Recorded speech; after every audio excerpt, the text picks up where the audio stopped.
Hello, what is up, everybody? My name is Mario Pichardo, and in this video, we are going to be talking about inconsistency, avoidance tendency. Now, for those of you who do not know, this is the tendency for individuals to want to continue to keep things the way that they've always been. If they've already made a decision about something, it's the tendency for them to stick with that decision. If I've already, made a decision to join a group, it's why groups usually have these big welcoming ceremonies to try to keep the person in the fold, keep the person within the organization. I mean, your entry has been made solidified through this ceremony. It's been solidified through this party. It's been solidified through a number of different ways. And that solidification is another way where we're kind of saying, okay, well, now you're in the group. Now you're a part of the group. We know that you're going to stick to it. We expect that you're going to stay here. So let's make it official. And that kind of ceremony goes both ways because, yes, it's a celebration, but also it's kind of a reinforcer of that your identity is now being a part of this group. And you leaving is obviously very inconsistent with who you're trying to be. And not only is it that it's uncomfortable for the group that you would just leave, but it's uncomfortable for you in your own identity. So you'll know that if you were ever in a group and then you kind of just step out of it,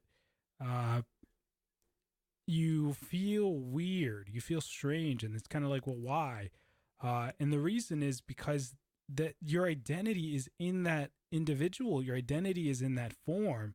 So when you're stepping out of that now, you're losing kind of a part of your own nature, if that makes sense. And so your mind is saying, well, then what's my identity? Who am I? And it works in a lot of different ways. I mean, the whole reason that the court system is set up the way that it is really just to say, well, we can't be making snap judgments. It's that goes along with the other tendency that we already talked about, doubt avoidance tendency, where the court system is set up the way that it is so that we don't make snap judgments about somebody, where we don't just jump in. It's designed in a way where we hear from both sides, the jury and the judge, so that we can kind of come to a decision after hearing the evidence, the compelling evidence, the witnesses, the X, Y, and Z, and that allowing us to make an informed decision. So there's a lot going on there that I think is, built in a way to combat a lot of these human nature errors. And there are other things too, but the whole idea of it is, you can count on for most people, you can count on one hand the number of bad habits that that you have not been able to break.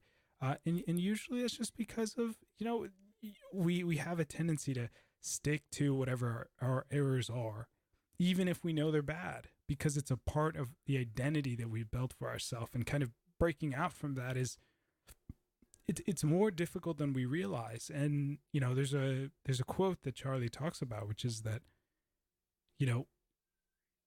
the chains are light until they become heavy, until they become too strong to be broken, or something like that. I'm paraphrasing, but the idea is that when you start doing a habit at first, it feels like you can step in, you can step out of it, but before you know it, you've been doing it for 10, 20 years, and it kind of becomes a part of who you are.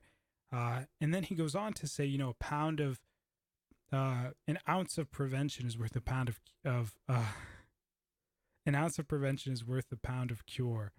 And that means something, because what it's really saying is that, listen, if we put in our effort now to make sure that we don't end up where we think we're going to end up later on, we'll be way better off. So we may as well just start there and kind of say, okay, well, I'm going to make sure that I don't put myself in a situation to, pick up bad habits, because I know that it's going to be more difficult for me to break them later on. So let me just start with that now. Let me just not do it now. So, I mean, so this is really the tendency. How can you use it in your daily life? It's interesting because when you understand what it really is just saying, whoever you are, your body is going to naturally work to maintain that. In other words, you can try to change parts of yourself, change a habit, for example, but your body is going to be fighting you while you do that. So in other words, if there's something about yourself that you don't like, you can work on changing it. That's fine. But I wouldn't work on more than one or two things at a time. And I would make sure that, I understand that my body, that my mind, that my whole nature is going to actively work against me while I attempt to build this new way of doing things.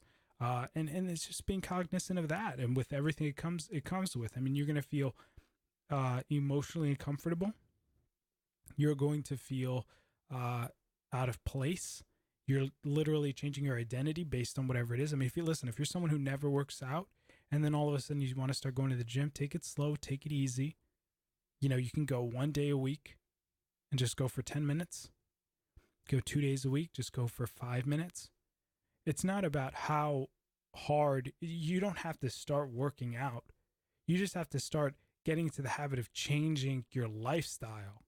Okay, so just take the little steps, because all you're really trying to do is change your perception of who you are. And then, the next week, okay, now I'm actually going to work out. I'm going to work out for 10 minutes. I'm going to work out for 15 minutes. And then very slow increments up. And that'll allow you to start to change that. So, and that's really all it is. Inconsistency, avoidance tendency is really just saying that, hey, when we make a commitment to something, if I make a big sacrifice to something, if I sell my car because I'm going to bike to work now because I want to, be healthier, and actually sell my car, I am a lot more likely now to be consistent, because I want to make sure, that my identity or my perception of who I am, that I'm getting returns on that. Now and that gets into another tendency that we'll get into, called sunk cost. And sunk cost is really just saying that when you put money into something, when you put a lot of effort, a lot of investment into something, you tend to just keep putting investment into it because you're expecting a return, because you say, well, I already spent, $20, $30, $50. I may as well just put in the other 10. I may as well just put in the other 5. And it turns into a dangerous cycle. Well, it's like, well, I've already put in 500. I may as well just put in another 200, because the fear is that you're going to lose. And you don't know when to stop. And it's a good point that was made, because it becomes at a point where it's like, well, listen, like, you sunk $500 into it. Your $500 is gone. You're never going to get them back. This might work, but chances are it might not. And so you really have to think, well, is it really worth putting in this extra money? Is this really going to help me? The best way I think the best analogy I've heard about it is when you buy bad food, and you can't return it. I mean, you can, just because you bought bad food, are you going to eat it? Knowing that you already lost your money, you don't like the food, so you're going to just punish yourself more, even though you bought it, already wasted money on it, or you're also going to force yourself now to have a bad experience. You may as well just get rid of it. It's that. And I found that to be the most compelling way to describe it. But anyway, guys, if this video helped you, feel free to hit that like button. If you loved it, hit the subscribe button, and I'll see you guys in the next one. Peace.